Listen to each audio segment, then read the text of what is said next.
Bonjour tout le monde et bienvenue sur la chaîne Prophétie biblique Histoire oubliée. Aujourd'hui, on continue notre étude sur l'Exode et on continue à baser nos enseignements sur Luc 9, 28. Au moment de la transfiguration, Jésus parle avec Moïse et Élie et il parle de l'Exode qu'il devait accomplir à Jérusalem. On a vu dans les vidéos précédentes que les fêtes de l'Éternel représentaient les étapes de l'Exode. Puis ces étapes-là représentent quelque chose dans la vie du croyant. Alors, la semaine dernière, on a vu que la Pâque parlait de la mort de Jésus. Aujourd'hui, on va discuter de la fête des pains sans levain, qui parle de son enterrement. Et on va parler la semaine prochaine de la fête des premiers fruits, qui représente la résurrection.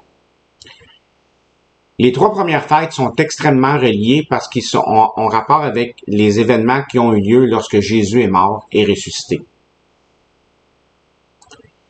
Dans 1 Corinthiens 15, on voit une image ou un peu le schéma de ces fêtes-là dans l'Évangile. L'Évangile nous enseigne ces fêtes-là. Donc, Christ est mort pour nos péchés, ça fait allusion à la Pâque. Et il a été enseveli, ça fait allusion à la fête des pains sans levain. Et il est ressuscité le troisième jour, ça va faire allusion à la fête des premiers fruits. Aujourd'hui, on va discuter de la fête des pains sans levain et c'est la suite de la fête de la Pâque. C'est même une fête c'est deux fêtes qui sont vraiment interreliées.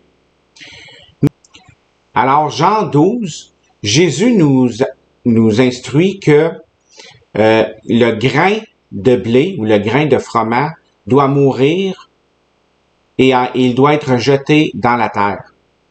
Et là, il dit, si le grain de froment ne meurt qu'après qu'on l'ait jeté dans la terre, il demeure seul. Mais s'il meurt, il porte beaucoup de fruits. Donc, Jésus est en train d'enseigner que sa mort va amener la vie à plusieurs personnes. Et ça, c'est une partie de l'Évangile.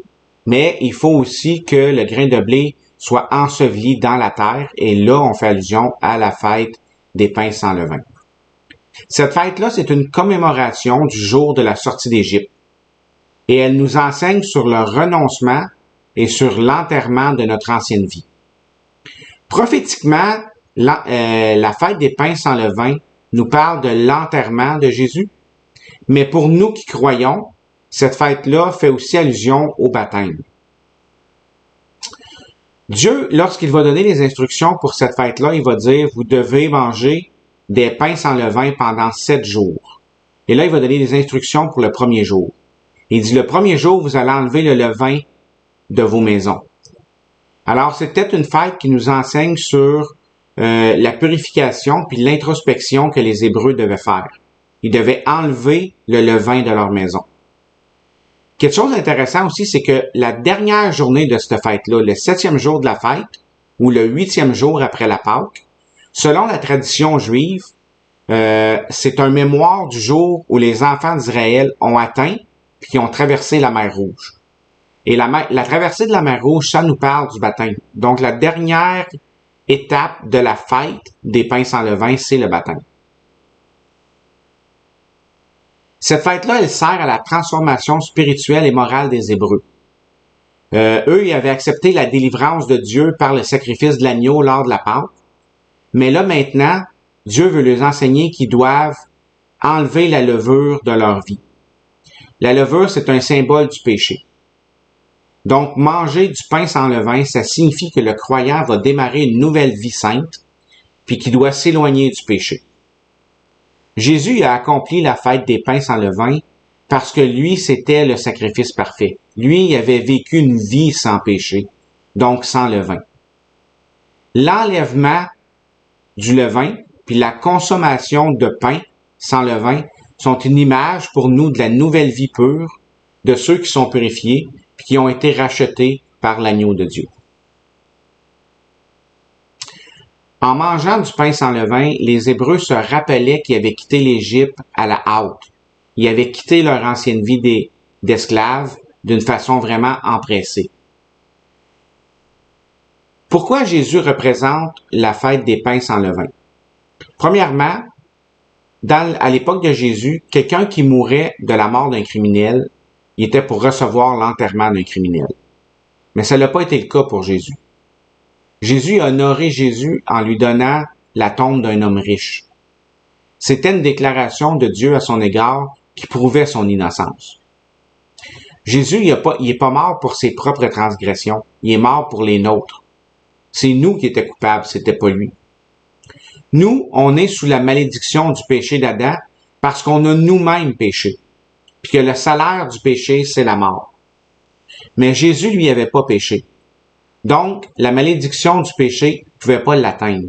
Puis la mort n'a pas pu le retenir. C'est à cause de ça qu'il est ressuscité puis qu'il est sorti du tombeau le 3e jour. Sa résurrection est représentée par la fête des prémices ou la fête des premiers fruits. Jésus s'identifie lui-même au pain. Et il va dire, Moïse vous a pas donné le pain du ciel, mais mon Père vous donne le vrai pain du ciel. Parce que le pain de Dieu, c'est celui qui descend du ciel et qui donne la vie au monde. Et Jésus va dire, je suis moi-même le pain de vie, et celui qui vient à moi n'aura jamais faim. Donc Jésus, c'est lui qui nous fortifie chaque jour, puis c'est lui qui nous aide, puis qui nous donne la force à mener le bon combat de la foi, puis qui nous aide à progresser sur le chemin vers le pays promis. Cette fête-là, elle va pas sans parler de repentance. C'est un prolongement de la Pâque, mais la Pâque, à proprement dit, elle parlait pas de repentance nécessairement. C'était seulement s'approprier par la foi le salut par l'agneau donné, pour être délivré de la mort. Mais, en réaction à la Pâque, ceux qui avaient été épargnés par Dieu devaient se débarrasser du levain dans leur vie. La fête des pains sans levain indique l'obligation des croyants de naître de nouveau. Donc, c'est une étape qu'on est obligé d'avoir pour accéder au royaume de Dieu, c'est de naître de nouveau. Puis cette nouvelle naissance-là va s'exprimer par le baptême. Dieu a dit le premier jour, vous allez enlever le levain de vos maisons. Ça, c'est la repentance. Mais au dernier jour de la fête, ça a été la traversée de la mer Rouge. Ça, c'est le baptême. Donc, les Hébreux devaient retirer toute la levure de leur maison pendant toute la durée de la fête. Cette règle-là devait être appliquée si rigoureusement qu'ils devaient même balayer les miettes de pain qui étaient laissées, du pain levé qui avait tombé à terre, puis qui avait été oublié là dans leur maison. Ils devaient balayer ça, les emmener à l'extérieur de la maison, puis les brûler. Et Paul va exhorter les chrétiens à purger le vieux levain de leur vie. Donc Paul va dire, purgez donc le vieux levain afin que vous soyez une nouvelle Pâque, comme vous êtes sans levain. Car même Christ, notre Pâque, a été sacrifié pour nous. Alors nous, est-ce qu'on est sans péché? Sans Christ, non. Mais c'est par le sacrifice de Christ qu'on s'approprie, qu'on peut être déclaré une nouvelle Pâque et que le levain est purgé de nos vies. C'est pour ça que Paul dit, Christ, c'est notre Pâque et il a été sacrifié pour nous. Est-ce que c'est possible de retirer le levain d'une pâte dans laquelle il y en a? Non. C'est impossible d'enlever le levain d'un pain. Il faut faire un nouveau pain. Ça va prendre une nouvelle pâte. On ne peut pas enlever le levain par nous-mêmes de notre vie. Il nous faut une nouvelle vie. Il faut passer par la nouvelle naissance. Jésus, c'est le pain de vie qu'on doit manger. C'est lui qui était sans levain. Puis c'est notre subsistance durant la marche vers le pays promis. Comme on s'est approprié la mort de l'agneau le jour de Pâques, il faut maintenant qu'on s'approprie l'enterrement du grain de blé. L'enterrement de Jésus est représenté par le grain de blé qui est mis en terre pour croître puis porter du fruit. La Bible a dit que Jésus n'avait pas commis de péché, mais Dieu le fait devenir péché pour nous, pour qu'on devienne justifiés devant lui. L'enterrement de Jésus nous permet de vivre libre de la domination du péché. La Bible a dit que si on marche dans la lumière comme Jésus est lui-même dans la lumière, on est en communion les uns avec les autres, puis le sang de son Fils Jésus nous purifie de tout péché. Et la Bible a dit, si on dit qu'on n'a pas de péché, on se séduit nous-mêmes. Puis la vérité n'est pas en nous. Par contre, si on confesse nos péchés, il est fidèle et juste pour nous les pardonner et pour nous purifier de toute iniquité. Si on dit qu'on n'a pas de péché, on fait Dieu menteur, puis sa parole n'est pas en nous. Si quelqu'un pêche, par contre, on a un avocat auprès de Dieu. Jésus, le juste. C'est lui qui est mort pour nous, qui a pris notre place. Puis il a pris nos péchés, puis pas seulement les nôtres, mais les péchés du monde entier. La Bible a dit même que Jésus, il a été tenté comme nous autres en toutes choses, mais lui, il n'a pas commis de péché. Il a résisté à la tentation. Alors, nous, on est imparfaits, mais Jésus a été parfait. Nous, on n'est pas le pain sans levain, mais il faut manger ce pain-là. Il faut s'approprier l'œuvre que lui a faite pour nous. Et ça passe par la repentance. Il faut faire aucun compromis. Il n'y avait aucun compromis qui devait être fait durant cette fête-là. Il fallait que tout le levain soit retiré de la maison, parce qu'un peu de levain fait lever toute la pâte. On voit ça dans 1 Corinthiens 5-6. Les gens qui persistent à pécher retournent spirituellement en Égypte, puis ils risquent de perdre la foi s'ils s'endurcissent. Par contre, on ne peut pas faire ça de nous-mêmes. Dans Jean 15, Jésus dit « Demeurez en moi et je demeurerai en vous ». Il dit « Comme la branche, elle ne peut pas porter de fruits d'elle-même, à moins qu'elle demeure attachée à la vigne. » Ben, il dit « Lui, il est la vigne, et nous, on est les branches, et il faut qu'on demeure en lui pour porter beaucoup de fruits. » Puis Jésus dit « Car sans moi, vous ne pouvez rien faire. » Donc, cette fête-là, c'est un rappel de la délivrance de Dieu de la servitude égyptienne. Lorsqu'Israël s'est enfui d'Égypte, c'était au milieu de la nuit, et ils se sont sauvés, et la pâte du pain avait pas eu le temps de lever. La fête des pains sans levain commence le lendemain, immédiatement après la Pâque. Donc, Dieu nous sauve de la mort, mais il faut maintenant et rapidement quitter notre ancienne vie et nous repentir et nous nourrir de Christ. Il ne faut pas laisser le temps à la pâte de lever. Dieu dit, lorsqu'il donne l'ordonnance pour cette fête-là, il va dire, vous observerez donc la fête des pains sans levain, car en ce même jour, je vous ai retiré du pays d'Égypte. Pour nous qui croyons, cette fête-là, c'est le baptême. Comme on l'a dit tantôt, selon la tradition juive, la dernière journée de la fête, c'est le moment qu'ils ont atteint la mer Rouge, puis ils ont été baptisés dans leur passage par la mer Rouge, puis ils ont été témoins de la noyade de leurs anciens maîtres et tyrans. Ça, c'est une image du baptême. Paul dit, que dirons-nous donc? Demeurerons-nous dans le péché afin que la grâce abonde? Certainement pas, il ne faut pas rester dans le péché. Il faut fuir l'Égypte.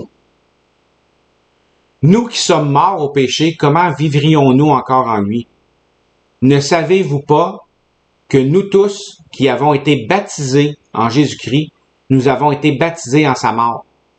Et là, il dit, nous avons donc été ensevelis avec lui par le baptême de la mort, afin que, comme Christ est ressuscité des morts, par la gloire du Père, de même nous marchions, nous aussi, en nouveauté de vie. Et rappelez-vous de ce verbe-là, nous marchions, parce que ça va être important, on va y revenir tantôt.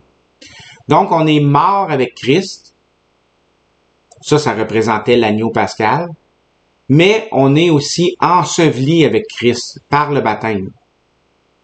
Et on va ressusciter avec Christ pour la fête des prémices. Mais de même que nous marchions, il faut qu'on marche en nouveauté de vie. Et là, il continue, car si nous avons été plantés ensemble dans la ressemblance de sa mort, nous le serons aussi par la ressemblance de sa résurrection, sachant que notre vieil homme a été crucifié avec lui et que le corps du péché, afin que le corps du péché soit détruit, et que nous ne soyons plus asservis au péché. Celui qui est mort est affranchi du péché. Et c'est ça qui est représenté par le passage de la mer Rouge, par le baptême. Juste avant de traverser la mer Rouge, Moïse va dire au peuple, ne craignez point, tenez-vous là et voyez la délivrance de l'Éternel, qu'il vous accordera aujourd'hui. Et là, il dit, car les Égyptiens que vous avez vus aujourd'hui, vous ne le verrez jamais plus. Dieu combattra pour vous, et vous resterez tranquilles. Et l'Éternel dit à Moïse, pourquoi cries-tu à moi? Parle aux enfants d'Israël et qu'ils marchent. Et là, c'est là qu'on va discuter un peu sur la marche. On peut pas conditionner nos passions, puis on peut pas changer notre nature. Il faut les noyer dans la mer par le baptême, et ensuite il faut marcher. Il y a plusieurs croyants aujourd'hui qui combattent constamment la chair. On ne doit pas se battre contre notre chair. On ne doit pas essayer de la réformer. Elle doit mourir. On ne peut pas la changer. Il faut l'enterrer. Ensuite, il faut laisser Dieu combattre pour nous. Parce que Dieu dit, les Égyptiens que vous avez vus aujourd'hui, vous les verrez plus jamais. Donc, les choses qui nous tiennent captives, nos péchés, nos dépendances, notre colère, notre mépris, toutes nos fautes, il faut laisser Dieu combattre pour nous. Ensuite, Dieu dit à Moïse, « Pourquoi cries-tu à moi? » En fait, ce qu'il lui dit, c'est arrête de te plaindre ou d'avoir peur, ou de constamment demander la délivrance, ou d'être en panique, ou d'être trop occupé. Il dit, « Pourquoi cries-tu à moi? Je combats pour toi. J'ai vaincu. C'est réglé. C'est moi le pain sans levain. J'ai déjà accompli ça. » Mais par contre, qu'est-ce qu'il dit? Il dit, parle aux enfants d'Israël et qu'ils marchent. Nous, notre mandat, c'est de marcher. Marche. Nourris-toi de Christ et marche. Qu'est-ce que Dieu demande de nous? C'est de marcher, de nous éloigner de l'Égypte, de marcher vers la vie nouvelle qui nous attend, de marcher vers le pays promis. Marche, c'est ça notre mandat. C'est pas d'essayer de changer notre chair. Il faut la laisser mourir dans la mer Rouge et marcher. On voit ça dans le Nouveau Testament, dans deux beaux passages, dans 1 Jean 2,6. Ça dit, celui qui dit qu'il demeure en lui doit aussi marcher comme il a marché lui-même. Et Paul va dire aux Galates, il va dire, je dis donc, marchez selon l'esprit et vous n'accomplirez point les désirs de la chair. Alors, il faut garder nos yeux vers Jésus, il faut garder nos yeux sur Jésus et marcher selon l'esprit. Et en marchant, on ne va pas accomplir les désirs de la chair de notre ancienne vie parce qu'on s'éloigne de ce qui nous retenait captifs et les choses qui nous poursuivent ou qui nous poursuivaient vont mourir dans la mer par le baptême. Et c'est important pour nous, cette étape-là, d'être baptisés, de mettre à mort notre vieil homme. C'est ce que représente cette fête-là. Donc, en conclusion, la Pâque, c'est la première étape de l'Exode, c'est la mort de Jésus. Par le sang de Jésus sur la croix, Dieu nous préserve de la mort. On doit passer sous ce sang-là par la foi et entrer dans la maison pour recevoir la protection. Mais ensuite, rapidement, il faut renoncer au levain. Il faut se repentir. Il faut fuir l'Égypte. Il faut s'approprier le pain de vie. Est-ce que vous vous êtes repenti?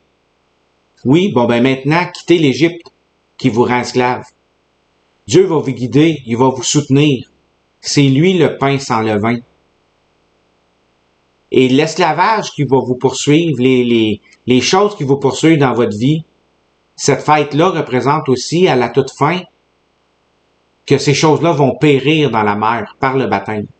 Donc la fête des pains sans levain, c'est l'image de l'enterrement de Jésus. Puis pour le croyant, ça a pour fin le baptême. L'enterrement de Jésus, dont la vie était sans péché, c'est aussi notre enterrement à nous.